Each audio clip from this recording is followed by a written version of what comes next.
ஆண்டவராகிய இயேசு கிறிஸ்துவினுடைய ஒலிவுமலை பிரசங்கம் ஒரு பகுப்பாய்வு என்ற தலைப்பில் ஒலிவுமலை பிரசங்கத்தை பற்றி நாம் சற்று விரிவாக படித்துக் கொண்டு வருகிறோம். திருமறையிலே பல வேத பகுதிகளை தவறாக மக்கள் புரிந்து வைத்திருப்பதை போலவே இந்த ஒலிவுமலை பிரசங்கத்தையும் கிறிஸ்தவ உலகம் தவறாக புரிந்து வைத்திருக்கின்றது. அதற்கேற்றாற் போல தவறான விளக்கங்களும் கொடுத்து வருகிறார்கள். இது ஒருவேளை கேட்பதற்கு பரவசமூட்டக்கூடியதாக தோன்றினாலும் தற்காலிகமான ஒரு எழுச்சியை தருமே தவிர வேத சத்தியங்களை உள்ளபடியே புரிந்து கொள்வதற்கு அது நமக்கு உதவியாக இருக்காது. ஆகவே இந்த ஒலிவுமலை பிரசங்கத்தை பற்றி ஒரு சரியான புரிதல் ஒவ்வொரு கர்த்தருடைய பிள்ளைகளுக்கும் இருக்க வேண்டும் என்ற எண்ணத்தோடு தான் இந்த விஷயத்தை பற்றி நாம் சிந்திக்க ஆரம்பித்தோம். அதிலே கடைசியாக கடந்த செய்தியிலே நாம் சிந்தித்தது என்னவென்றால், ஒலிவுமலையிலே ஆண்டவரும் அவரது சீடர்களும் அமர்ந்திருக்கின்ற வேளையில் சீடர்கள் ஆண்டவரிடத்திலே 3 விதமான கேள்வியை கேட்கிறார்கள். ஆண்டவரே, இவைகள் எப்பொழுது சம்பவிக்கும்? உலகத்தின் முடிவுக்கு அடையாளம் என்ன? உம்முடைய வருகைக்கு அடையாளம் என்ன? என்று 3 கேள்விகளை கேட்கிறார்கள். இந்த 3 கேள்விகளுக்கும் ஆண்டவர் பொதுவாக பதிலளிக்கிறார். அதிலே மத்தேயு, மார்க்கு இந்த இருவரும் ஆண்டவராகிய இயேசு கிறிஸ்துவினுடைய 2ஆம் வருகை மற்றும் உலகத்தின் முடிவு, சீசர்கள் கேட்ட 2வது 3வது கேள்விகளுக்கான பதிலை மையப்படுத்தி அந்த விஷயங்களை எழுதியிருக்கிறார்கள். ஆனால் இவைகள் எப்பொழுது சம்பவிக்கும் என்று தேவாலயத்தினுடைய எருசலேம் நகரத்தினுடைய அழிவை பற்றி சீடர்கள் கேட்டதற்கு ஆண்டவர் அளித்த பதில் இவர்கள் சொல்லவில்லை. ஆனால் லூக்கா தம்முடைய நற்செய்தி நூலிலே குறிப்பிட்டிருக்கிறார். அந்த வேத பகுதியை சுருக்கமாக கடந்த செய்தியிலே நான் உங்களுக்கு சொன்னேன். அப்பொழுது நீங்கள் இந்த வேத பகுதி எருசலேமின் அழிவை குறிக்கிறது என்று சொல்லி அது கிபி 70 நிறைவேறி முடிந்துவிட்டது என்பதை சுருக்கமாக சொல்லி முடித்துக் கொண்டீர்கள். ஆனால் அது எப்படி நிறைவேறினது, அந்த ஒவ்வொரு வாசகங்களும் வசனங்களும் தீர்க்க தரிசனங்களும் எப்படி சரித்திரத்தில் இடம்பெற்றன, நிறைவேறின என்பதை பற்றி கொஞ்சம் விரிவாக சொன்னால் நலமாயிருக்கும் என்று கேட்டுக்கொண்டதற்கு இணங்க கடந்த செய்தியினுடைய தொடர்ச்சியாக இவைகள் எப்பொழுது சம்பவிக்கும் என்று எருசலேமின் அழிவை குறித்தும் எருசலேம் தேவாலயத்தினுடைய அழிவை குறித்தும் கேட்ட கேள்விக்கு பதிலளிக்கும் போது ஆண்டவர் சொன்ன வார்த்தைகள் எப்படி வரலாற்றில் நிறைவேறின என்பதை இந்த செய்தியின் மூலமாக முதலாவது நான் உங்களுக்கு தெளிவுபடுத்திவிட்டு அடுத்த குறிப்புகளுக்கு நேராக வரும்படி விரும்புகிறேன். இப்போது நான் சொல்ல போவது அதிகம் வேத விளக்கமாக இல்லாமல் வரலாற்றிலே நடந்து முடிந்த நிகழ்ச்சிகளை பற்றி ஆண்டவர் சொன்ன தீர்க்க தரிசன வசனங்களோடு இணைத்து சிந்திக்க போகிறோம். அது வேதத்தின் மகத்துவத்தை புரிந்து கொள்ள உதவியாக இருக்கும் என்று நம்புகிறேன். ஆண்டவர் இந்த ஒலிவுமலை பிரசங்கத்தை அல்லது உரையாடலை சொன்னதற்கு பின் அவர் சிலுவையிலே மரித்தார், அடக்கம் பண்ணப்பட்டார், உயிர்த்தெழுந்து பரலோகத்திற்கு சென்று விட்டார். அதற்கு பின் இந்த தேவாலயம் எருசலேம் நகரம் அழிக்கப்பட்டது வரை என்னென்ன சம்பவங்கள் நடந்தன என்பது ஒரு நீண்ட வரலாறு. பல விஷயங்கள் அதில் நடந்திருக்கின்றன. ஆனால் அவைகளை எல்லாமே சொல்லுவதற்கு இப்போது நான் விரும்பவில்லை. அவசியம் சொல்ல வேண்டிய குறிப்புகளை மட்டும் மிக சுருக்கமாக உங்கள் முன்பாக நான் வைக்க வேண்டும் என்று விரும்புகிறேன். கிபி 37 கலிகுலா என்பவன் ரோம பேரரசனாக முடிசூட்டப்பட்டான். அதைத் தொடர்ந்து கிபி 41 முதலாம் அக்ரிப்பா யூதேயாவில் அரசனாக அமர்த்தப்பட்டான். இந்த காலகட்டத்திலிருந்தே யூதர்களுக்கும் ரோமருக்கும் இடையிலான அந்த கலவரங்கள் அல்லது போரானது மீண்டும் துளிர்விட தொடங்கினது. அதற்கு முன்பு பல சந்தர்ப்பங்களில் கலகங்கள் ஏற்படுவதும் ரோமர்கள் அவ்வப்போது அவர்களை அடக்குவதும் வரலாற்றிலே தொடர் நிகழ்ச்சியாக நடந்து வந்த போதிலும் இப்போது இருந்து இன்னும் தீவிரமாக இந்த கலவரங்கள் தலைதூக்க ஆரம்பித்தன. அது என்னவென்றால், யூதர்களுடைய ஜெபாலயங்களிலே ரோம பேரரசினுடைய சிலையை நிறுவுவதற்காக கலிகுலா முயற்சி எடுத்தான். அது சக்கரவர்த்தியை பிரியப்படுத்தி தன்னுடைய ராஜாங்கத்தை அல்லது பதவியை தக்க வைத்துக் கொள்வதற்காக. ஆனால் இதற்கு யூதர்கள் கடும் எதிர்ப்பு தெரிவித்தனர். ஏனென்றால் யூதர்களுக்கு சிலை வழிபாடு கிடையாது என்பது நமக்கு நன்றாக தெரியும். ஆண்டவர் அவர்களுக்கு கொடுத்த நியாயப்பிரமாணத்திலே விசேஷமாக 10 கட்டளைகளிலே முதல் 2 கட்டளைகளும் சிலை வழிபாட்டோடு தொடர்புடையதாக இருக்கிறது என்பதை நாம் அறிவோம். அதனாலே இதிலே மிக அழுத்தமாக ஊறி போயிருந்த அவர்கள் தங்களுடைய ஜெபாலயங்களிலே ரோம பேரரசனின் சிலையை வைப்பதை கடுமையாக எதிர்த்தனர். இதன் காரணமாக யூதருக்கும் ரோமருக்கும் இடையிலே கடுமையான கலவரம் மூண்டது. சண்டைகள் நடைபெற்றன. அந்த சந்தர்ப்பத்தில் யூத மத தலைவர்களில் ஒருவரான பைலோவின் தலைமையில் யூதர்களுடைய பிரதிநிதி குழு ஒன்று ரோமாபுரிக்கு சென்று சக்கரவர்த்தியிடம் பேசி பார்த்தார்கள், அரசனிடம். அப்போது அவர்கள் சொன்னார்கள், பேரரசராகிய உங்களுக்காக நாங்கள் தினமும் எங்களுடைய ஜெபாலயங்களிலே பலி செலுத்தி வருகிறோம். அப்படி இருக்கும்போது உங்களுடைய சிலையை எங்களுடைய வழிபாட்டு தலத்தில் வைக்க வேண்டிய அவசியம் என்ன? அது எங்களுடைய கொள்கைக்கு மாறானது என்பதை கூற, இதனால் சினமடைந்த பேரரசன் அவர்களை வன்மையாக கண்டித்தான். இந்த நிலையில்தான் இந்த கலவரத்துக்கான முதல் அடித்தளம் அமைக்கப்பட்டது. அதைத் தொடர்ந்து ஜாமியா நகரத்திலும் அதனுடைய சுற்றுப்புற பகுதிகளிலும் கலவரங்கள் பரவத் தொடங்கின. இந்த பகுதியிலே யூதரும் புறஜாதியாரும் தாராளமாக வசித்து வந்தார்கள்.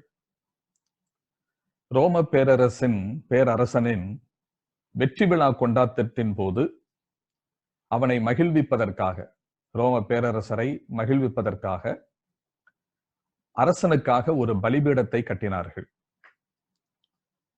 யூதர்கள் அதை ஏற்க மறுத்தார்கள். தங்களுடைய மத கோட்பாடுகளுக்கு மாறானது என்பதனால் யூதர்கள் வன்மையாக அதை எதிர்த்தது மட்டுமல்ல, கட்டப்பட்ட பலிபீடத்தை இடித்து போட்டார்கள். இதனால் ஆத்திரமடைந்த ரோம பேரரசனின் இராணுவம் யூதர்கள் மீது நடவடிக்கை எடுக்க ஆரம்பித்தது. அந்த சூழ்நிலையில் கிபி 41 பேரரசன் கொல்லப்பட்டதால் இராணுவ நடவடிக்கையானது தற்காலிகமாக நிறுத்தி வைக்கப்பட்டது. அதைத் தொடர்ந்து கிளவுடியஸ் என்ற மன்னன் அரசனாக முடிசூட்டப்பட்டான். 41 முதல் கிபி 41 முதல் 54 வரை இவன் ஆட்சி புரிந்து வந்தான். இந்த காலகட்டத்தில் யூதர்களுக்கு எதிரான அடக்குமுறைகளும் யூதர்களின் பதில் தாக்குதல்களும் அதிகமாக நடைபெற்றன. மென்டிடஸ் குமானஸ் என்று அழைக்கப்படுகிற ஒரு மனிதனை யூதேயாவின் கவர்னராக ரோம பேரரசு நியமனம் செய்தது. கிபி 48 52 வரை குமானஸ் கவர்னராக யூதேயாவில் ஆளுகை செய்து வந்தான். அந்த காலகட்டத்தில் ஒரு முறை யூதர்களின் புளிப்பில்லா அப்ப பண்டிகை நடைபெற்றது, அல்லது பஸ்கா பண்டிகை நடைபெற்றது. ஏனென்றால் வேதத்திலே பஸ்கா பண்டிகையையும் புளிப்பில்லா அப்ப பண்டிகையையும் இணைந்தே சொல்லி இருக்கிறதை நாம் பார்க்க முடியும்.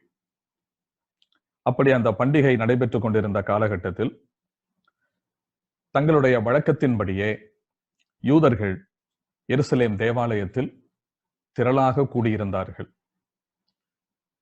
அந்த சந்தர்ப்பத்தில் கூட்டத்தை கட்டுப்படுத்துவதற்கு, அசம்பாவிதமான நிகழ்ச்சிகள் எதுவும் நடக்காமல் இருப்பதற்கு ரோம இராணுவத்தினர் ஆயுதம் தாங்கி பாதுகாப்பு பணியில் ஈடுபட்டு வந்தார்கள்.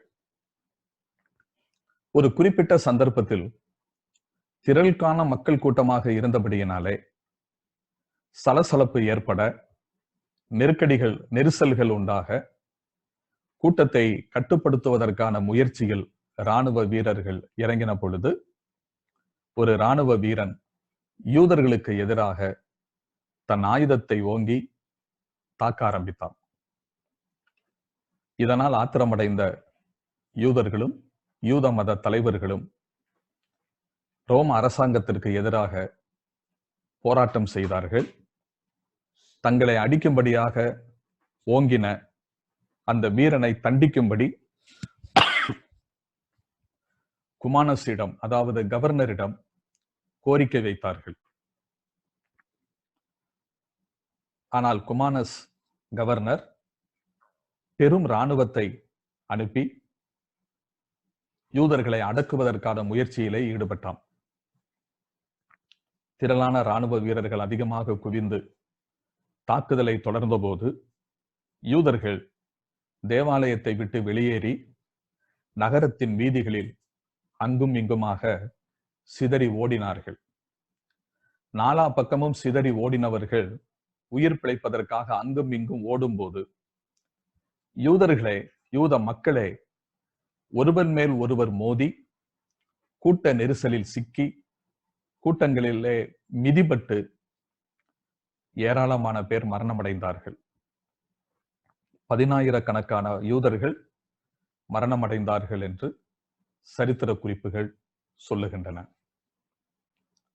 அதைத் தொடர்ந்து பெத் ஹோரனில் கலகம் ஏற்பட்டது. ரோமானிய வீரனை விடுதலை போராளிகள் தாக்கினார்கள். பதிலுக்கு ரோம வீரர்கள் கிராமங்களுக்கு அனுப்பப்பட்டு அவர்கள் அங்கே அடக்குமுறையிலே ஈடுபட்டார்கள். அந்த சந்தர்ப்பத்தில் ஒரு ரோமானிய வீரன் யூதர்களின் புனித நூலான பழைய ஏற்பாட்டை, அந்த சுருளை தீ வைத்து கொளுத்தினான். இதனால் தேசமெங்கும் கலவரம் மூண்டது. கலவர அக்கினி பற்றி பரவத் தொடங்கியது. இதைத் தொடர்ந்து கொஞ்ச காலத்திற்கு பிற்பாடு அது ஒரு கூடார பண்டிகை யூதர்கள் கொண்டாடுகின்ற காலம். அந்த காலகட்டத்தில் எருசலேமுக்கு புனித யாத்திரை செய்து கொண்டிருந்த யூதர் கூட்டத்தில் ஒருவன் கொல்லப்பட்டான். அந்த கொல்லப்பட்டதை தொடர்ந்து ஆத்திரமடைந்த யூதர்கள் கலவரம் செய்தார்கள். அந்த கலவரத்திலும் யூதர்கள் அடக்கப்பட்டார்கள். அப்பொழுது யூதர்கள் தங்களுடைய கூட்டத்தில் ஒருவனை கொலை செய்த கொலையாளியை தண்டிக்கும்படியாக குமானஸிடம் மீண்டும் கோரிக்கை வைத்தார்கள். இதனிடையில் சமாரியருக்கும் கலிலேயருக்கும் இடையில் போர் மூண்டது. குமானஸின் வீரர்கள் ஏராளமான யூதர்களை கொன்று குவித்தார்கள். இத்தோடு கூட இன்னொரு விஷயத்தையும் புரிந்து கொள்ள வேண்டும். யூதர்கள் மத்தியிலே ஒன்றுக்கும் மேற்பட்ட குழுக்கள் இயங்கி வந்தனர். நான் வேதத்திலே வாசிக்கும் போதே யூதர்கள் மத்தியிலே அந்த காலகட்டத்தில் பல பிரிவு மக்கள் இருந்து வந்ததாக நாம் பார்க்க முடியும். பரிசேயர்கள், வேதபாரகர்கள், சதுசேயர்கள், ஆயக்காரர்கள், செலோத்தியர், எசேனியர்ஸ் என்று பலவகைப்பட்ட மக்களை குறித்து வேதத்திலே நாம் வாசிக்கிறோம். அதிலே இன்னொரு பிரிவினர் தான் சிக்காரிஸ்ட் என்று அழைக்கப்படுவார்கள். இவர்கள் ஒரு தீவிரமான யூத விடுதலை போராளிகள். இவர்களும் செலோத்தியர்கள் என்று அழைக்கப்படுகிற இந்த கூட்டத்தினரும் விடுதலைக்காக போராடினாலும் இவர்களுக்கு இடையிலும் அவ்வப்போது கடுமையான மோதல்கள் ஏற்பட்டன. அதனாலே சொந்த இனமான யூத மக்களே இவர்களால் ஏராளமாக கொல்லப்பட்டனர். இந்த கலவரங்களை அடக்குவதற்காக குமானஸ் எடுத்த நடவடிக்கைகளால் அதிக குழப்பங்கள் தான் ஏற்பட்டன. கிபி 52 குமானஸுக்கு பதிலாக ஃபேலிக்ஸ் என்பவன் யூதேயாவின் கவர்னராக நியமனம் செய்யப்பட்டார். இந்த ஃபேலிக்ஸ் தான் அப்போஸ்தல நடவடிக்கைகளின் புஸ்தகத்திலே பவுல் அப்போஸ்தலனுடைய விசாரணையின் போது நாம் பார்க்கிற ஃபேலிக்ஸ். இந்த காலகட்டத்தில் கிபி 54 52 குமானஸுக்கு பதிலாக ஃபேலிக்ஸ் யூதேயாவின் கவர்னராக நியமிக்கப்பட கிபி 54 நீரோ மன்னன் ரோம சக்கரவர்த்தியாக பேரரசனாக மகுடம் சூட்டப்பட்டார். இவனுடைய இந்த ஃபேலிக்ஸினுடைய காலகட்டத்தில் யூதேயாவில் பல்வேறு விதமான கலகங்களும் யுத்தங்களும் ஏராளமாக நிகழ்ந்தன. ஃபேலிக்ஸ் இந்த சிக்காரிஸ்டுகளுக்கு எதிராக கடும் நடவடிக்கை எடுத்தான். அதன் தலைவர்களை கைது செய்து ரோமாபுரிக்கு அனுப்பி வைத்தான். ஏராளமான இந்த இயக்க போராளிகளை சிலுவையில் அறைந்து கொலை செய்தான். அந்த சந்தர்ப்பத்தில் 4000 பேர் கொண்ட ஒரு போராட்ட குழு ஒலிவுமலையில் முகாமிட்டு ரோமானியருக்கு எதிராக யுத்தத்திற்கு தயாராய் கொண்டிருந்தார்கள். இதை அறிந்த ஃபேலிக்ஸ் தன்னுடைய ரோம இராணுவத்தை இவர்கள் மீது ஏவிவிட்டு இந்த கூட்டத்தை கூண்டோடு அழித்தொழித்தான். இது நடந்தது கிபி 54. அதைத் தொடர்ந்து கிபி 59 ஃபேலிக்ஸ் அங்கிருந்து மாற்றப்பட அந்த இடத்திற்கு பெஸ்து என்பவன் கவர்னராக வந்து சேர்ந்தான். அப்போஸ்தல நடவடிக்கைகளிலே நாம் பார்க்கின்ற பெஸ்து இவன்தான். இவன் தன்னுடைய காலத்தில் யூதர்கள் மூலமாக ஏற்பட்ட கலவரங்களை மிக கடுமையாக நடவடிக்கை எடுத்து ஒடுக்கினான். பல யூத குழுக்களை கூண்டோடு அழித்தான். அதைத் தொடர்ந்து கிபி 62 பெஸ்து அங்கிருந்து மாற்றப்பட்டு போகவே அதற்கு பதிலாக அல்பீனியஸ் என்கின்ற மனிதன் யூதேயாவின் கவர்னராக நியமிக்கப்பட்டான். கிபி 65 அல்பீனியஸ் அங்கிருந்து மாற்றப்பட கெசியாஸ் புளோரஸ் என்கிற மனிதன் கவர்னராக நியமனம் செய்யப்பட்டான். இந்த காலங்களில், அதாவது கிபி 62 முதல் கிபி 70 வரையிலான இந்த காலங்களிலே ரோம ஆளுநர்கள் தங்களுக்கு சாதகமானவர்களை, அதாவது அவர்கள் கவர்னராக பதவியேற்று வரும்போது யூதேயாவிலே தங்களுக்கு சாதகமாக செயல்படக்கூடியவர்களை மாத்திரம் பிரதான ஆசாரியர்களாக மாறி மாறி நியமித்து வந்தனர். யாரெல்லாம் அவர்களுக்கு எதிராக எழும்புகிறார்களோ செயல்படுகிறார்களோ அவர்களை தலை தூக்க விடாமல், ஆசாரியர்களாக பதவிக்கு வரவிடாமல் இவர்கள் அதற்கான எல்லா வழிகளும் வகுத்து கொடுத்தனர். அதன்படி இவர்களுக்கு சாதகமானவர்களே மாறி மாறி பிரதான ஆசாரியர்களாக நியமிக்கப்பட்டு வந்ததால் பிரதான ஆசாரியர்களின் ஆதரவாளர்களுக்கு இடையிலேயே தொடர்ந்து கடுமையான மோதல்களும் கலவரங்களும் கலகங்களும் சண்டைகளும் தொடர்ந்து நடந்தன. இதன் விளைவாக அவர்களுக்குள்ளேயே சண்டையிட்டு ஏராளமான யூதர்கள் செத்து மடிந்தனர். பின்னர் செசரியாவில் கலகங்கள் ஏற்பட்டு பரவத் தொடங்கின நாடு முழுவதும். அது எப்படி என்றால், செசரியாவிலே யூதர்களின் ஜெபாலயம் ஒன்று இயங்கி வந்தது. அந்த ஜெபாலயத்திற்கு அருகிலே யூதன் அல்லாத புறஜாதிக்காரன் ஒருவன் ஏராளமான நிலம் வைத்திருந்தான். அவன் ஒரு நிலக்கிழார், ஒரு லேண்ட்லார்டாக இருந்தான். அவனுடைய அந்த நிலமானது இந்த ஜெபாலயத்திற்கு அருகாமையில் அமைந்திருந்தது.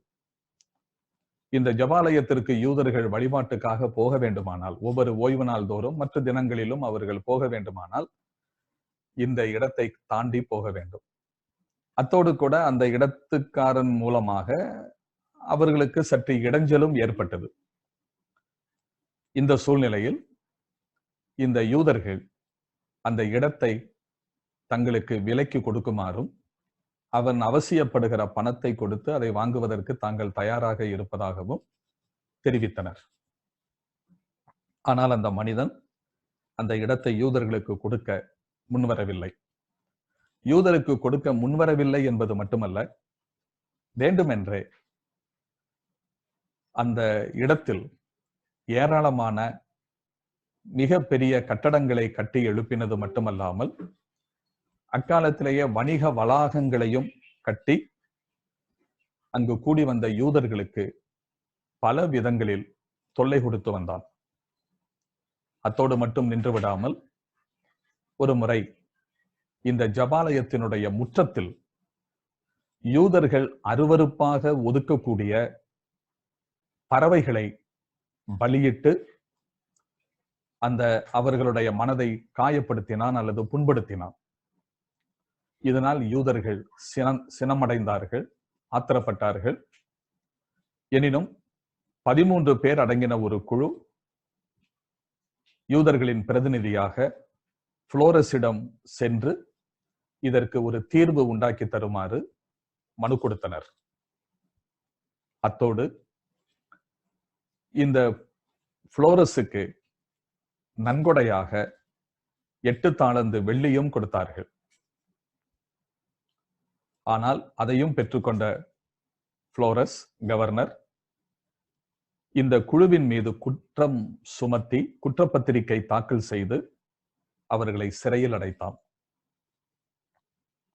அத்தோடு மட்டும் நின்று விடாமல், யூதர்களுடைய தேவாலயத்தின் கஜானாவில் இருந்து 17 தாலந்து வெள்ளியை வலுக்கட்டாயமாக எடுத்துக்கொண்டான்.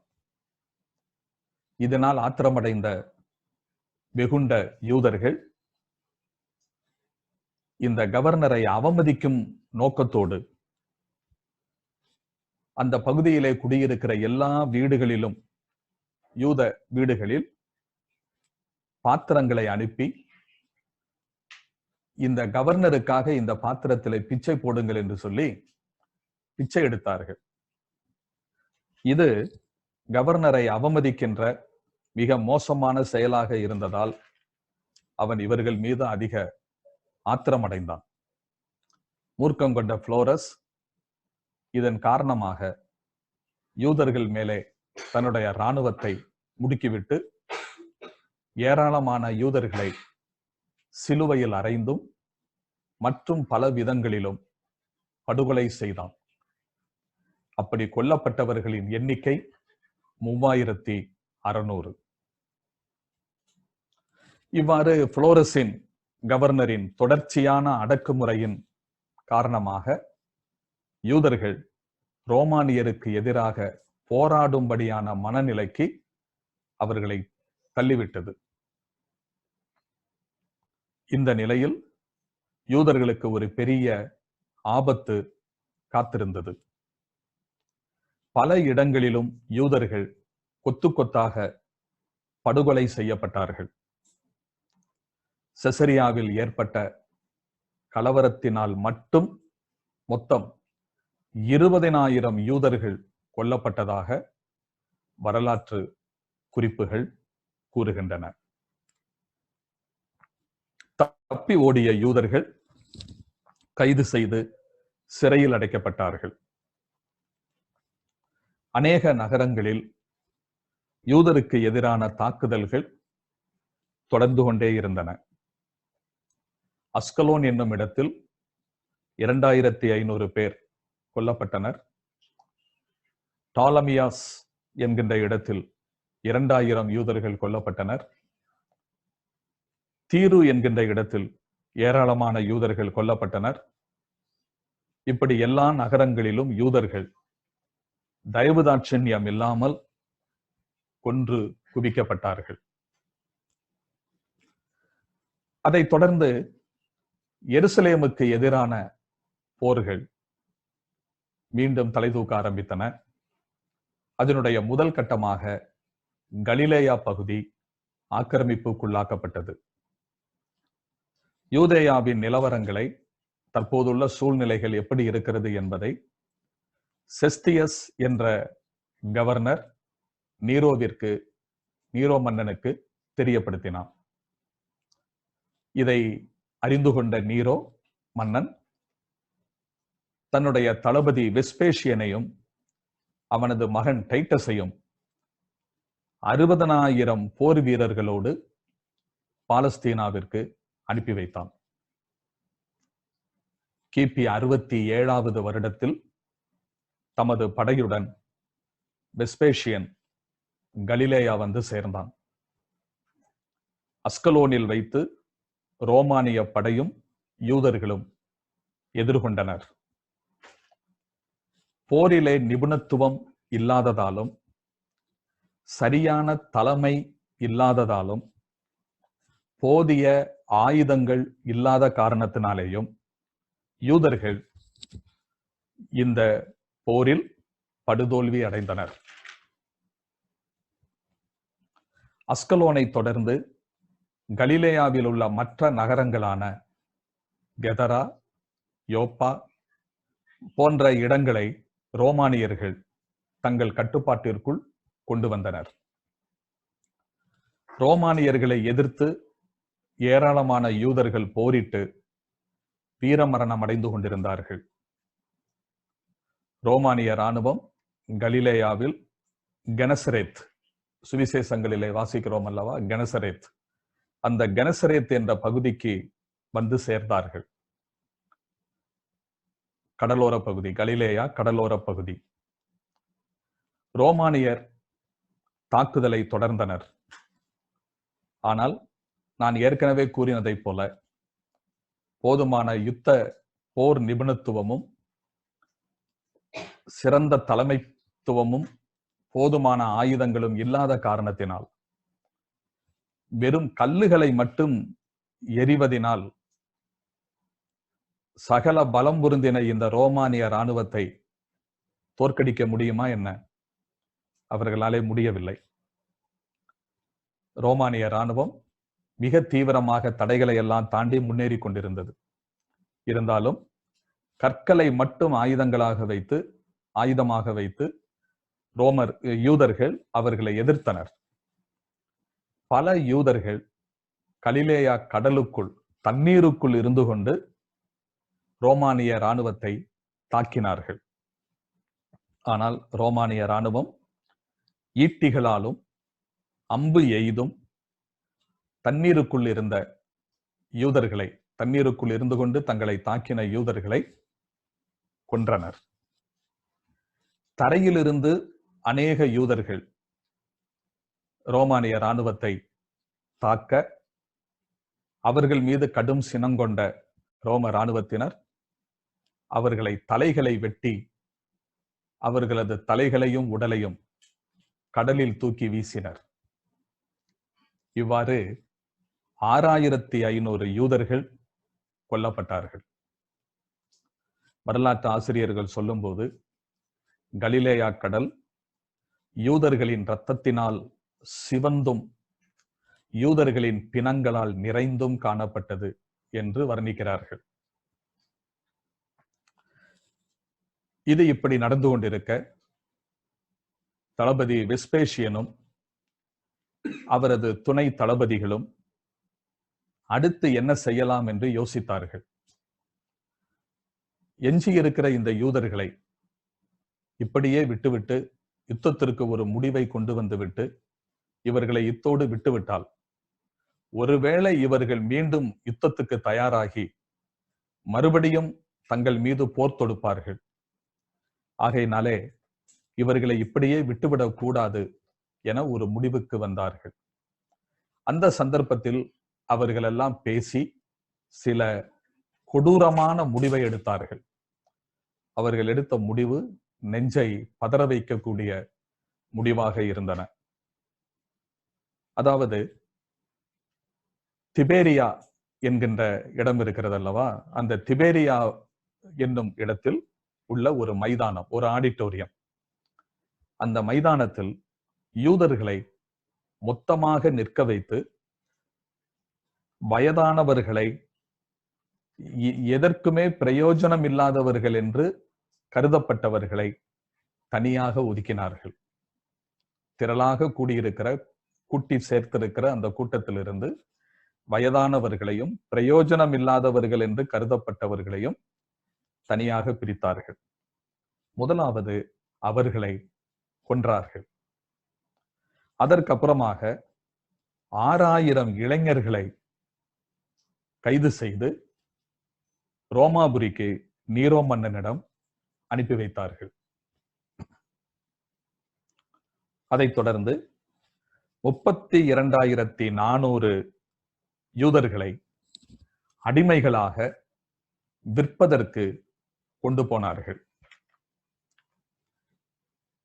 இவைகளெல்லாம் போக மீந்திருக்கின்ற யூதர்களை இவர்களை உங்கள் இஷ்டம் போல் நீங்கள் செய்து கொள்ளுங்கள் என்று அகிரிப்பா ராஜாவிடம் ஒப்படைத்துவிட்டு அந்த இடத்தை விட்டு சென்றனர்.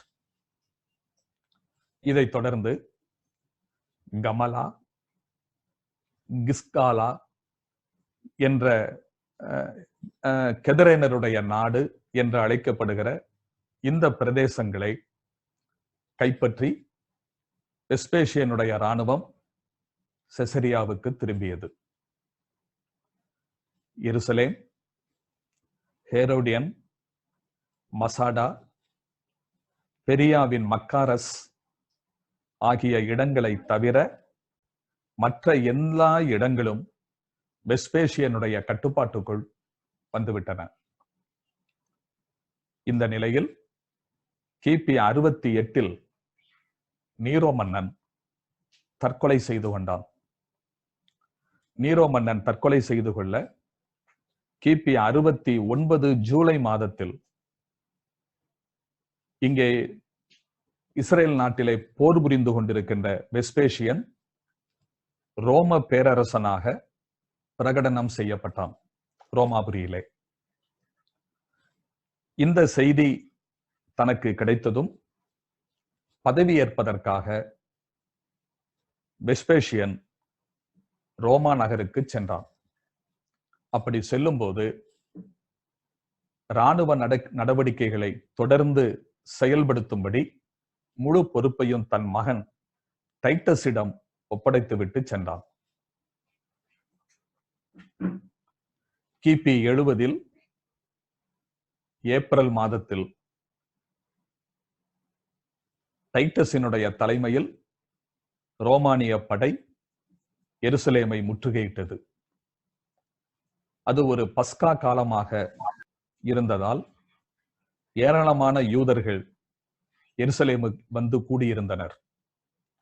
ஏனென்றால் அவர்களுக்கு கொடுக்கப்பட்டிருக்கிற கட்டளை அது.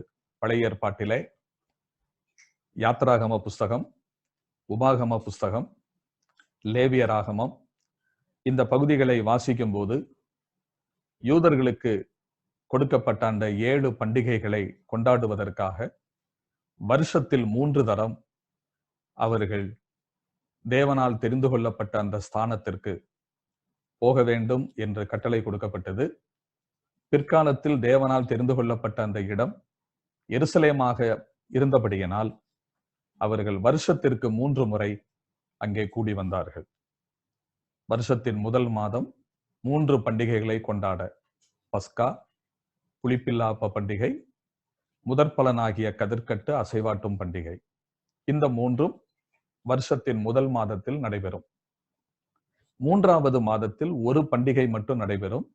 50ஆம் நாள் பண்டிகை, வார பண்டிகை என்று அழைக்கப்படும். அதுதான் பெந்தகோஸ்தே பண்டிகை. பிற்பாடு 7வது மாசத்தில் 3 பண்டிகைகள் நடைபெறும்.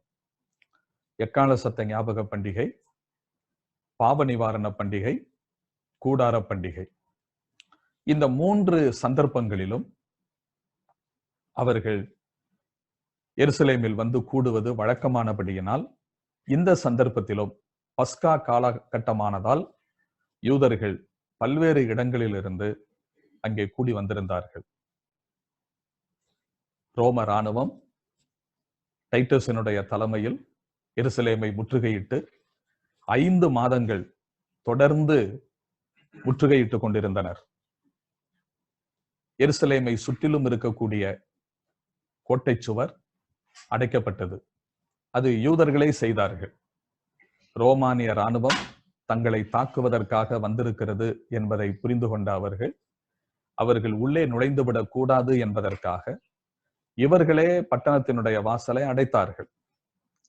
அதனுடைய காரணமாக கொஞ்ச காலம், அதாவது 5 மாதங்கள் வரை அவர்களால் தாக்குப்பிடிக்க முடிந்தது. யாரால்? உள்ளே இருக்கக்கூடிய யூதர்களால். உள்ளே இருந்து உணவுப் பொருட்கள் வெளியே போக முடியாமலும், வெளியே இருந்து உணவுப் பொருட்கள் உள்ளே வர முடியாமலும் வாசல் அடைக்கப்பட்டது. சுற்றிலும் ரோம இராணுவம் சூழ்ந்து கொண்டது. இதனாலே இருக்கிற உணவை அவர்கள் உண்டு கொஞ்சம் கொஞ்சமாக உணவெல்லாம் காலியாக பஞ்சத்தினாலே வாடினார்கள். அப்படி பஞ்சத்தினாலே அவர்கள் வாடும்போது உயிர் வாழ்வதற்காக பலதையும், கண்ணில் கண்டதையெல்லாம் உண்ண ஆரம்பித்தார்கள். வரலாற்று ஆசிரியர்கள் சொல்லுகிறபடி எவைகளையெல்லாம் புசிக்க கூடாது என்று யூதர்களுக்கு கட்டளையிடப்பட்டதோ, அருவருப்பான ஜீவன்களாக கருதினார்களோ அவைகளையெல்லாம் புசித்தார்கள். அது மட்டுமல்ல, தங்களுடைய கால்களில் தாங்கள் அணிந்திருந்த தோல் செருப்புகள் அதையும் தண்ணீரிலே வேக வைத்து சாப்பிட்டார்கள். அதுவும் இல்லாமல் போன போது இனி வேற வழி இல்லை, எல்லாருக்காக ஒருவன் மரிப்பது நல்லது என்று வேதத்திலே நான் வாசிக்கிறோமே, அது மாதிரி இவங்க என்ன செய்தார்கள்? ஒரு குடும்பத்தில் ஒன்றுக்கும் மேற்பட்ட பல பிள்ளைகள் இருந்தால் எல்லா பிள்ளைகளும் பட்டினியால் சாவதை விட மற்ற குழந்தைகள் உயிர் வாழ்வதற்காக ஒரு குழந்தை செத்தால் நல்லதுதான் என கருதி மற்ற பிள்ளைகளை காப்பாற்றுவதற்காக சொந்த பிள்ளைகளை அவர்கள் கொன்று அதனுடைய மாமிசத்தை சமைத்து சாப்பிட்டார்கள். இது வரலாறு கூறுகிறது. ஆனால் இது தற்செயலாக நடந்த விஷயம் அல்ல. ஆண்டவர் ஏற்கனவே மோசே மூலமாக அவருடைய வார்த்தைக்கு கீழ்ப்படியாமற் போனால் அவர்கள் மீது எப்படியெல்லாம் தண்டனை வரும் என்பதை பற்றி கூறும்போது, உன் சொந்த பிள்ளைகளின் மாம்சத்தை நீ தின்பாய் என்றும் அங்கே எச்சரித்தார். லேவியராகமம் 26வது அதிகாரத்திலே நான் வாசிக்கும் போது 26ஆம் அதிகாரத்தின் 27வது வசனத்தில் இன்னும் இவைகள் எல்லாவற்றாலும் 26லிருந்து உங்கள் அப்பம் என்னும் ஆதரவுகோலை நான் முறித்து போடும்போது 10 ஸ்திரீகள் ஒரே அடுப்பில் உங்கள் அப்பத்தை சுட்டு அதை திரும்ப உங்களுக்கு நிறுத்து கொடுப்பார்கள். நீங்கள் சாப்பிட்டும் திருப்தி அடைய மாட்டீர்கள். இன்னும் இவைகள் எல்லாவற்றாலும் நீங்கள் எனக்கு செவிகொடாமல் எனக்கு எதிர்த்து நடந்தால் நானும் உக்கிரத்தோட உங்களுக்கு எதிர்த்து நடந்து நானே உங்கள் பாவங்களின் நிமித்தம் உங்களை ஏளத்தனையாய் தண்டிப்பேன். உங்கள் குமாரரின் மாம்சத்தையும் உங்கள் குமாரத்திகளின் மாம்சத்தையும் புசிப்பீர்கள் என்று சொன்னார். இந்த வார்த்தை மிக சரியாக இந்த சந்தர்ப்பத்தில் நடந்தது. ஆக உண்பதற்கு வழியில்லாமல் பசியின் கொடுமை, இந்த சூழ்நிலையில் உள்ளே இருக்கிற யூதர்கள் மிக சோர்ந்து போனார்கள், உடல் நலிவுற்றார்கள். மனதளவிலும் உடல் அளவிலும் அவர்கள் நலிவுற்ற சூழ்நிலையில் அதுவரைக்கும் வெளியே இருந்த ரோமானிய படை, அவர்களுக்கு இந்த பிரச்சனை எல்லாம் இல்லை. ஏனென்றால் அவர்களுக்கு ரோம அரசாங்கத்தினுடைய படையானதினால், இராணுவமானதினால் அரசாங்கத்திடமிருந்து அவர்களுக்கு வரவேண்டிய எல்லா உதவிகளும் உணவுகளும் தாராளமாக வந்து கொண்டிருந்தன. அவர்கள் அதை புசித்து நன்றாக ஓய்வெடுத்துக் கொண்டிருந்தார்கள். 5 மாதங்களுக்கு பிற்பாடு அவர்கள் தாக்குதலை தொடர்ந்தார்கள். சில நாட்களில் ரோமானிய படை அந்தோனியா கோட்டையை கைப்பற்றினர். அப்போஸ்தலர் நடபடிகளிலே நாம் இந்த கோட்டையை பற்றி வாசிக்க முடியும். பின்னர் பாபிலோனியர், முற்காலத்தில் பாபிலோனியர்கள் தேவாலயத்தை அழித்த அந்த துக்க தினத்தை யூதர்கள் கொண்டாடுவது, அதாவது துக்க தினத்தை அனுஷ்டிப்பது வழக்கமாக வைத்திருந்தார்கள். அதன்படி அந்த வருடமும் அவர்கள் பாபிலோனியர்கள் தேவாலயத்தை அழித்த அந்த துக்க தினத்தை 2 நாட்கள் கொண்டாடினார்கள். அதை கொண்டாடி முடித்ததற்கு பிற்பாடு கிபி 70ஆம் ஆண்டு ஆகஸ்ட் மாதம் 27ஆம் தேதி ரோமானிய படை தேவாலயத்தின் வாசலுக்கு தீ வைத்தார்கள். எப்படி படிப்படியாக சம்பவங்கள் நிகழ்ந்து கொண்டு வருகிறது பாருங்கள். இந்த ஆலயம் ஒரு கல்லின் மேல் ஒரு கல் இராதபடிக்கு இடிக்கப்பட்டு போகும் காலம் வரும் என்று ஆண்டவர் சொன்னாரே, அந்த வார்த்தை நிறைவேறுவதற்கான துவக்கம் இது. தேவாலயத்தின் வாசலுக்கு தீ வைத்தார்கள். இது நடந்தது கிபி 70 ஆகஸ்ட் 27. செப்டம்பர் 26 எருசலேம் முழுமையாக ரோம தளபதி டைட்டஸினுடைய கட்டுப்பாட்டுக்குள் வந்து அமர்ந்தது. அத்தோடு ஏரோதினுடைய அரண்மனையின் 3 கோபுரங்களை தவிர மற்ற எல்லாம் தேவாலயம் உட்பட முழுமையாக அழிக்கப்பட்டன. அதுவும் கூட வரலாற்று ஆசிரியர்கள் சொல்லும்போது தங்களுடைய நினைவு சின்னமாக, வெற்றியை நினைவுபடுத்துகின்ற நினைவு சின்னமாக இந்த ஆலயம் திகழ வேண்டும் என்று டைட்டஸ் விரும்பினான் என்றும், ஆகையினாலே நம்முடைய வெற்றியை பறைசாற்றி கொண்டிருக்கிற நினைவு சின்னமாக இது இருக்கட்டும், ஆகையினாலே இதை ஒன்றும் செய்ய வேண்டாம், விட்டுவிடுங்கள் என்று அவன் தன்னுடைய இராணுவத்திற்கு, தனக்கு கீழ் இருக்கிற தளபதிகளுக்கு உத்தரவிட்டு கொண்டிருக்கும் போதே போர்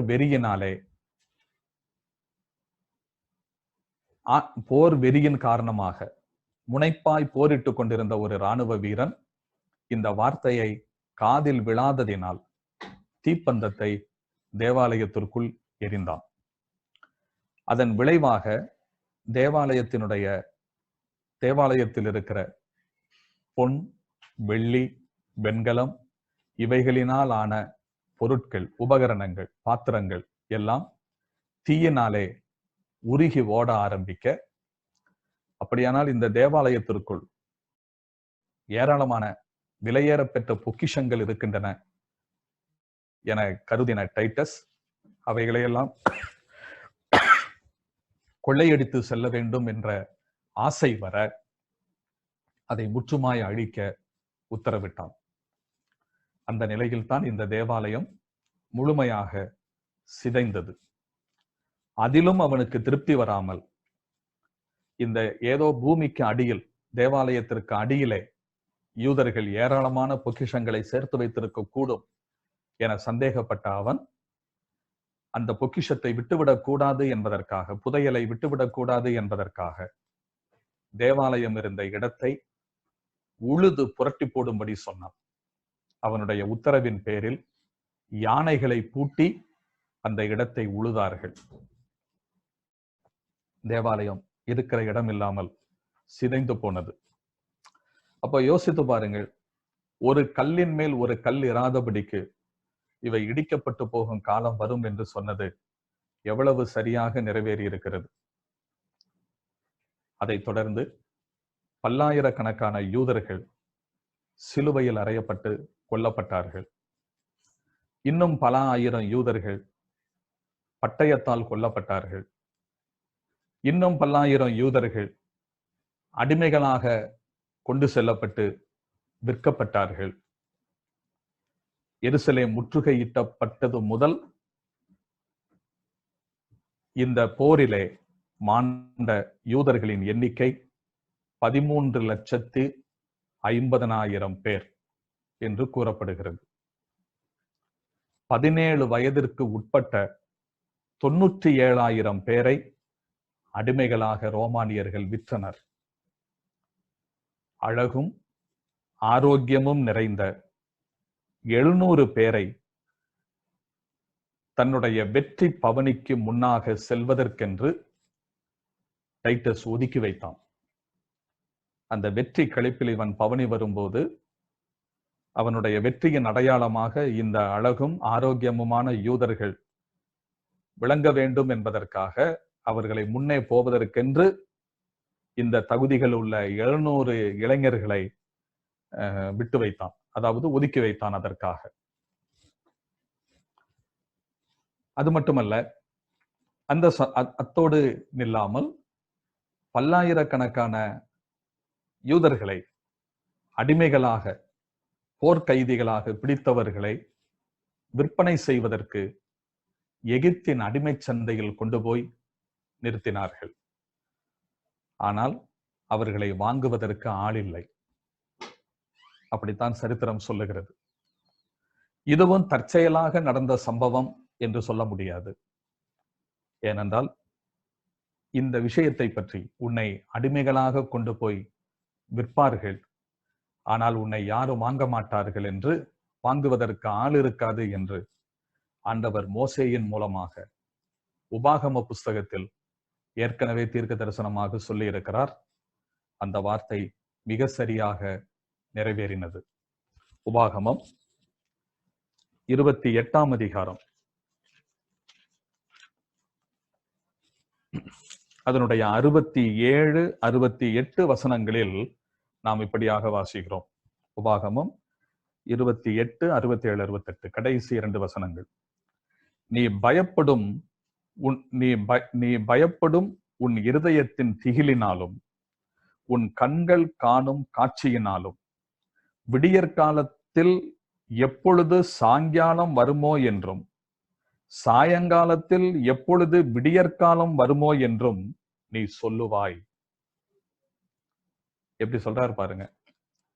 நீ பயப்படும் உன் இருதயத்தின் திகிலினாலும் உன் கண்கள் காணும் காட்சியினாலும் விடியற்காலத்தில் எப்பொழுது சாயங்காலம் வரும் என்று சொல்லுவாய். சாயங்காலம் ஆகும்போது எப்பொழுது விடியற்காலம் வருமோ என்று நீ சொல்லுவாய். இனி காணாதிருப்பாய் என்று நான் உனக்கு சொன்ன வழியாய் கர்த்தர் உன்னை கப்பல்களிலே எகிப்துக்கு திரும்ப கொண்டு போக பண்ணுவார். அங்கே உங்கள் சத்துருக்களுக்கு வேலைக்காரராகவும் வேலைக்காரிகளாகவும் விற்கப்படுவீர்கள். உங்களை கொள்வாரும் இல்லாதிருப்பார்கள் என்றான். அப்போ வாங்கிறதுக்கு ஆள் இல்லாத நிலைமை ஏற்படும் என்று சொன்ன வார்த்தை அப்படியே நிறைவேறிற்று. இதைத் தொடர்ந்து கிபி 71 டைட்டஸ் ரோமாபுரிக்கு திரும்புவதற்கு முயற்சிக்கும் போது செசரியா முதல் அந்தியோகியா வரை தன்னுடைய வெற்றி களிப்பான ஒரு இராணுவ ஊர்வலம் நடத்தி பாலஸ்தீனாவின் எல்லையை தாண்டி சென்றான். யூதேயாவில் ரோமானியர்கள் கையில் சிக்காமல் தப்பியது 3 இடங்கள் மட்டும். மசாடா கோட்டை, மக்காரஸ், ஹெரோடியன், இந்த 3 இடங்களும் தப்பித்தன தற்காலிகமாக. ஆனால் மீண்டும் அதுவும் அழிக்கப்பட்டது. அதிலே போய் அடைக்கலம் புகுந்திருந்த யூதர்கள், யூத விடுதலை போராளிகள் படுகொலை செய்யப்பட்டார்கள். 71 ரோமாபுரிக்கு சென்ற டைட்டஸ் சற்று காலம் பொறுத்ததற்கு பிற்பாடு மீண்டும் வந்து இந்த இடங்களை தாக்க, அதிலே மறைந்திருந்த யூதர்கள், யூத மத போராளி குழுக்கள், இவர்கள் கையில் அகப்பட்டு சாவதை விட தாங்களே வீரமரணம் அடைந்து விடுவதுதான் நல்லது, மேன்மையானது என கருதி அவர்கள் ஒருவரை தற்கொலை செய்து கொள்வதற்கு திட்டமிட்டார்கள். இருக்கிற ஆயிரக்கணக்கான அத்தனை கூட்டத்தினரையும் பல்வேறு கூட்டமாக பிரித்து ஒரு கூட்டத்தினரை வைத்து இன்னொரு கூட்டத்தை வெட்டி கொள்ள சொல்லுவார்கள். அப்புறம் அதிலிருந்து இன்னொரு பிரிவை பிரித்து அதிலிருந்து இன்னொரு குருவை வெட்டி கொல்ல சொல்லுவார்கள். அப்படியே வெட்டி கொலை செய்து கடைசியாக ஒரு சிறு கூட்டம், அந்த சிறு கூட்டத்தை ஒரு யூதன் வெட்டி கொள்ள வேண்டும். அதெல்லாம் கொன்று முடித்ததற்கு பிற்பாடு அவன் தன்னைத்தானே தற்கொலை செய்து கொள்ள வேண்டும். அந்த நிலையில் இந்த ரோமானிய படை அங்கே நுழைவதற்கு முன்பு எல்லாரும் செத்து மடிந்தார்கள். டைட்டஸ் தன்னுடைய இராணுவத்தோடு அங்கே போனபோது பிணக்குவியல்களை கண்டான். அதற்கு அருகில் வயதான ஒரு சில மூதாட்டிகள், ஒரு சில குழந்தைகள், இவைகள் மட்டும்தான் மிஞ்சியிருந்தனர். இவ்வாறு எருசலேம் அழிந்தது. ஆண்டவர் ஒலிவமலை பிரசங்கத்தில் சீசர்கள் கேட்ட கேள்விக்கு 3 கேள்விகளில் முதல் கேள்விக்கான பதில், இவைகள் எப்பொழுது சம்பவிக்கும்? அதாவது எருசலேம் தேவாலயமும் எருசலேம் நகரமும் எவ்வாறு அழியும் என்பதை பற்றி கேட்ட கேள்விக்கு சொல்லப்பட்ட பதில் அப்படியே நடந்தது. இந்த வரலாற்று நிகழ்வுகளை இப்பொழுது நான் உங்களுக்கு சொன்னேன் சுருக்கமாக. இதுல நிறைய எடிட் செய்யப்பட்டிருக்கிறது, ஏனென்றால் அதெல்லாம் தேவையில்லை என்பதற்காக. முடிந்த மட்டும் உங்களுக்கு எவைகளை சொல்ல வேண்டுமோ அவைகளை சொல்லி இருக்கிறேன். இப்போது இந்த சம்பவத்தை கேட்ட, இந்த வரலாற்று நிகழ்ச்சிகளை கேட்ட நீங்கள் லூக்கா எழுதின நற்செய்தி நூல் 21ஆம் அதிகாரத்தில் இது எப்படி சரியாக நிறைவேறி இருக்கிறது என்பதை நீங்கள் சற்று பாருங்கள். லூக்கா 21ஆம் அதிகாரம்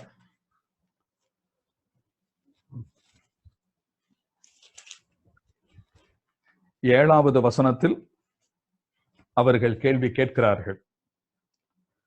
அவர்கள் அவரை நோக்கி, போதகரே, இவைகள் எப்பொழுது சம்பவிக்கும்? இவைகள் சம்பவிக்கும் காலத்துக்கு அடையாளம் என்ன என்று கேட்டார்கள். அதாவது 6வது வசனத்தில் அவர் தேவாலயம் இடிக்கப்படும் என்பதை பற்றி சொல்லுகிறார். 7வது வசனத்தில் இவைகள் எப்பொழுது சம்பவிக்கும் என்று கேட்டார்கள். அதற்கு ஆண்டவர் பதிலளிக்கிறார். அந்த பதில் எப்படி வருகிறது பாருங்கள். அதற்கு அவர், நீங்கள் வஞ்சிக்கப்படாதபடிக்கு எச்சரிக்கையாயிருங்கள், ஏனெனில் அநேகர் வந்து என் நாமத்தை தரித்து கொண்டு நான் தான் கிறிஸ்து என்றும் காலம் சமீபித்தது என்றும் சொல்லுவார்கள், அவர்களை பின்பற்றாதிருங்கள் அப்படின்னு சொல்றாரு. அப்ப இதுல கூட உங்களுக்கு ஒரு சின்ன சந்தேகம் வரும். நான் தான் கிறிஸ்து என்று அநேகர் வந்து என் நாமத்தை தரித்து கொண்டு நான் தான் கிறிஸ்து என்றும் இனி காலம் செல்லாது என்றும் சொல்லுவார்கள், காலம் சமீபித்தது என்றும் சொல்லுவார்கள், அவர்களை பின்பற்றாதிருங்கள். அப்போ ஆண்டவர் எப்பொழுது சம்பவிக்கும் என்று கேட்டதற்கு அடையாளங்கள் சொல்லி வரும்போது முதல் குறிப்பாக என்னுடைய நாமத்தை தரித்து கொண்டு அநேகர் நான் தான் கிறிஸ்து என்று சொல்லுவார்கள் என்று சொல்லுகிறார். அப்ப இது எப்படி நடந்தது என்பது ஒரு கேள்வி. அதை நீங்கள் வரலாற்றிலே குறிப்பாக அப்போஸ்தல நடபடிகளின் புத்தகம் அதுல 5வது அதிகாரத்தை பாருங்கள். அப்போஸ்தலர் 5ஆம் அதிகாரத்திலே 36வது வசனத்திலிருந்து. ஏனென்றால் இந்நாட்களுக்கு முன்னே தெயூதாஸ் என்பவன் எழும்பி தன்னை ஒரு பெரியவனாக பாராட்டினான். ஏறக்குறைய 400 பேர் அவனை சேர்ந்தார்கள். அவன் மடிந்து போனான். அவனை நம்பின அனைவரும் சிதறி அவமாய் போனார்கள். 37ஆம் வசனம்.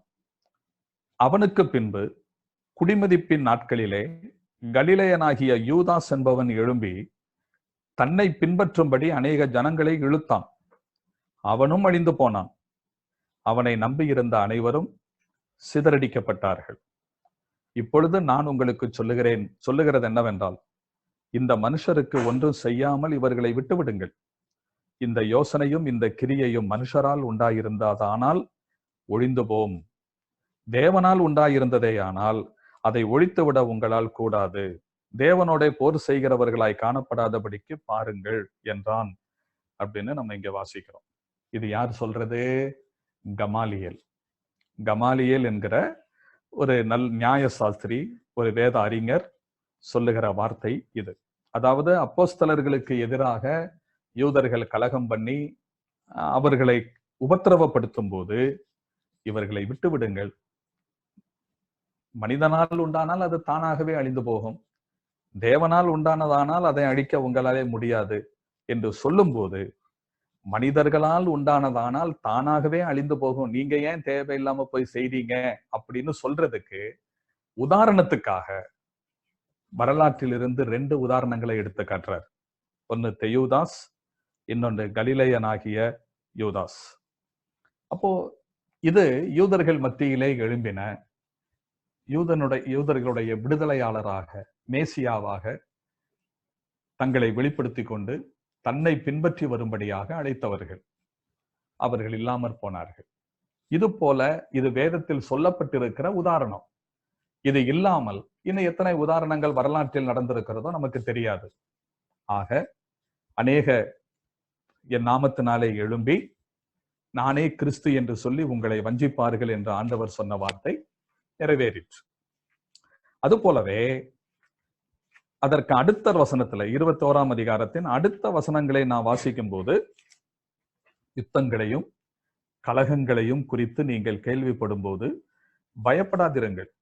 இவைகள் முன்னதாக சம்பவிக்க வேண்டியதே, ஆனாலும் முடிவு உடனே வராது. இதுல சொல்லப்பட்டிருக்கிற யுத்தங்கள், கலகங்கள், இந்த 2ஐயும் நீங்க கவனிக்கணும். யுத்தங்கள் ரோம இராணுவத்தோடு, கலகங்கள் யூத போராளி குழுக்கள், யூத இனம் ஒருவருக்கொருவர் மோதுதல், கலகம் பண்ணுதல். அப்போ இவைகள் நடக்கும் என்று சொன்னார். அது அப்படியே சரித்திரத்தில் நடந்தது. அதை நான் உங்களுக்கு இவ்வளவு நேரமாக சொல்லிக் கொண்டிருந்தேன். அடுத்தது பாருங்கள் 10வது வசனத்தில். அப்பொழுது அவர் அவர்களை நோக்கி, ஜனத்துக்கு விரோதமாய் ஜனமும் ராஜ்யத்துக்கு விரோதமாய் ராஜ்யமும் எழும்பும். ஜனத்துக்கு விரோதமாய் ஜனம், ராஜ்யத்திற்கு விரோதமாய் ராஜ்யம். நான் இந்த விஷயத்தை ஏற்கனவே சொல்லிக் கொண்டு வரும்போது சொன்னேன், பல இடங்களிலே யூதர்களும் இருந்தனர், யூதர்கள் அல்லாத கிரேக்கர்களும் இருந்தனர், ரோமானியர்கள் இருந்தனர், புறஜாதியரும் இருந்தனர். அவர்களுக்குள் ஏற்பட்ட கலகங்கள், விரோதங்கள், சண்டைகள், இவைகள் நடந்ததையும் நாம் பார்த்தோம். ராஜ்யத்துக்கு விரோதமாய் ராஜ்யம் என்று சொல்லும் போது ஒரு அர்த்தத்தில் ஆண்டவர் வாழ்ந்த காலத்தில் இஸ்ரேல் தேசம், இஸ்ரேல் நாடு, பலஸ்தீனா நாடானது 3 பகுதிகளாக பிரிக்கப்பட்டிருந்தது. தெற்கே யூதேயா, நடுவில் கலிலேயா, வடக்கே சமாரியா. அப்போ இது ராஜ்யங்களாக கருதப்பட்டன.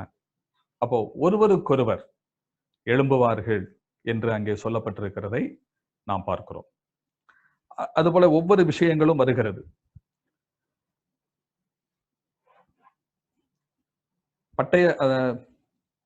தொடர்ந்து நான் வாசிக்கும் போது, இவைகளெல்லாம் நடப்பதற்கு முன்னே என் நாமத்து நிமித்தம் அவர்கள் உங்களை பிடித்து ஜபாலயங்களுக்கும் சிறைச்சாலைகளுக்கும் ஒப்பு கொடுத்து ராஜாக்கள் முன்பாகவும் அதிகாரிகள் முன்பாகவும் உங்களை இழுத்து துன்பப்படுத்துவார்கள் என்றெல்லாம் சொல்லப்பட்டிருக்கிற அந்த வார்த்தைகள் அப்படியே நிறைவேறுகிறதை நாம் பார்க்கிறோம். இதையெல்லாம் சொல்லும் போது ஒரு விஷயத்தை நாம் புரிந்து கொள்ள வேண்டும். ஒரு தீர்க்க தரிசனத்திற்கு ஒன்றுக்கும் மேற்பட்ட நிறைவேறுதல்கள் இருக்கின்றன. இப்ப இதெல்லாம் எருசலேமின் அழிவோடு சம்பந்தப்பட்டதாக சொல்லப்பட்டவைகள். இதை நீங்க நல்லா புரிஞ்சுக்கணும். ஏனென்றால் ஆரம்பத்தில் மத்தேயுல கேட்கறது மாதிரி, மார்க்குல கேட்கறது மாதிரி இங்க வராது. மத்தேயுல மார்க்குல கேட்கும்போது இவைகள் எப்பொழுது சம்பவிக்கும், உம்முடைய வருகைக்கும் உலகத்தின் முடிவுக்கும் அடையாளம் என்ன, அப்படித்தான் கேட்பாங்க. 3 கேள்விகள். ஆனா இங்கே லூக்காவில நான் வாசிக்கும் போது என்ன சொல்றாரு, என்ன கேள்வி கேட்கப்படுகிறது பாருங்கள். 6வது வசனத்திலே அவர், நீங்கள் பார்க்கிற இவைகளில் ஒரு கல் மற்றொரு கல்லின் மேல் இராதபடிக்கு எல்லாம் இடிக்கப்படும் நாட்கள் வரும் என்றார். ஆண்டவர் சொல்றார். அவர் 7ஆம் வசனத்தில் அவர்கள் அவரை நோக்கி, போதகரே இவைகள் எப்பொழுது சம்பவிக்கும், இவைகள் சம்பவிக்கும் காலத்துக்கு அடையாளம் என்ன என்று கேட்டார்கள். அப்போ உம்முடைய வருகைக்கான அடையாளம் என்ன, உலகத்தின் முடிவுக்கான அடையாளம் என்ன, அது இங்க வரல. தேவாலயத்தின் அழிவை குறித்து சொல்றாரு. இவைகள் எப்பொழுது சம்பவிக்கும், இவைகள் சம்பவிக்கும் காலத்துக்கு அடையாளம் என்ன, அதுக்கான பதில் தான் இங்கே சொல்லப்பட்டு கொண்டு வருகிறது. ஆக இது தேவாலயத்தோடு சம்பந்தப்பட்டது என்பதை நாம் அறிவோம். முழுக்க முழுக்க தேவாலயத்தை பற்றி மட்டும் சொல்லப்பட்டிருக்கிற மிக முக்கியமான வேத பகுதியாக இதிலே பார்ப்பது 20வது வசனத்திலிருந்து 24ஆம் வசனம் வரை. அதை நீங்கள் வாசித்தாலே இப்போது நாம் இதுவரை சிந்தித்துக் கொண்டு வந்த காரியங்கள் எல்லாம் அதில் சரியாக சொல்லப்பட்டிருக்கிறது என்பதை புரிந்து கொள்ளலாம். எருசலேம் சேனைகளால் சூழப்பட்டிருப்பதை நீங்கள் காணும் போது அதன் அழிவு சமீபமாயிற்று என்று அறியுங்கள். அப்போ எருசலேம் சேனைகளால் சூழப்படும். அது இவ்வளவு நேரம் நம்ம பார்த்தோம். டைட்டஸினுடைய தலைமையில் வந்த ரோமானிய படை எருசலேமை சூழ்ந்து கொண்டது. அப்பொழுது யூதயாவில் இருக்கிறவர்கள் மலைகளுக்கு ஓடி போகவும், எருசலேமில் இருக்கிறவர்கள் வெளியே புறப்படவும், நாட்டுப்புறங்களில் இருக்கிறவர்கள் நகரத்தில் பிரவேசியாமல் இருக்கவும் கடவர்கள். போக்குவரத்து இல்லாம போயிருது. அதை நம்ம பார்த்தோம். எழுதியிருக்கிற யாவும் நிறைவேறும்படி நீதியை சரிக்கட்டும் நாட்கள் அவைகளே. அந்நாட்களில் கற்பவதிகளுக்கும் பால் கொடுக்கிறவர்களுக்கும் ஐயோ, பூமியின் மேல் மிகுந்த இடுக்கணும், இந்த ஜனத்தின் மேல் கோபாக்கினையும் உண்டாகும். பட்டய கருக்கினாலே விழுவார்கள், சகல புறஜாதிகளுக்குள்ளும் சிறைப்பட்டு போவார்கள். புறஜாதியாரின் காலம் நிறைவேறும் வரைக்கும் எருசலேம் புறஜாதியாரால் மிதிக்கப்படும். இதெல்லாம் நிறைவேறி முடிந்ததை நாம் பார்க்கிறோம். ஆனால் அதே நேரத்தில் ஒரு தீர்க்க தரிசன பகுதிக்கு ஒன்றுக்கும் மேற்பட்ட நிறைவேறுதல்கள் இருக்கின்றன என்று நாம் சொல்லுகிறோம் அல்லவா? அதுக்கு பல உதாரணங்களை சொல்லலாம். என்னுடைய கடந்த செய்தியிலையும் நான் அதை பற்றி சொல்லியிருக்கிறேன். அதன்படி பார்க்கும்போது இதில் சில விஷயங்கள் ஆண்டவருடைய வருகையோடு சம்பந்தப்பட்டதாகவும் இருக்கிறதை நாம் உணர முடியும். அதை அடுத்த 2வது 3வது கேள்விகளுக்கான பதிலை நாம் சிந்திக்கிற சந்தர்ப்பத்தில் அவைகளை குறித்து நாம் அதோடு இணைத்து சிந்திப்போம். எருசலேம் சேனைகளால் சூழப்பட்டிருப்பதை நீங்கள் காணும் போது அப்படின்னு நீங்க வாசிக்கிறோம். இது கிபி 70 நிறைவேறுச்சுன்னு பார்த்தோம். ஆனா இதே இன்னொரு சந்தர்ப்பத்துல நடைபெறும். எப்ப நடைபெறும்? சபை எடுத்துக்கொள்ளப்பட்டதற்கு பிற்பாடு அந்தி கிறிஸ்துவ வருவான். அந்தி கிறிஸ்துவுக்கும் யூதர்களுக்கும் கடுமையான மோதல் ஏற்படும். அப்போ யூதர்களை அழிக்கின்ற முயற்சியில் ஈடுபடுவான். தன்னை வணங்காததினால், தன்னுடைய முத்திரையை தரிக்காததினால், தன்னுடைய நாமத்தை தரித்து கொள்ளாததினால் அவர்களை அழிக்க முற்படுவான். அப்போது அவன் எருசலேமை சுற்றிலும் வளைந்து கொண்டு அவர்களை துன்புறுத்துவான்.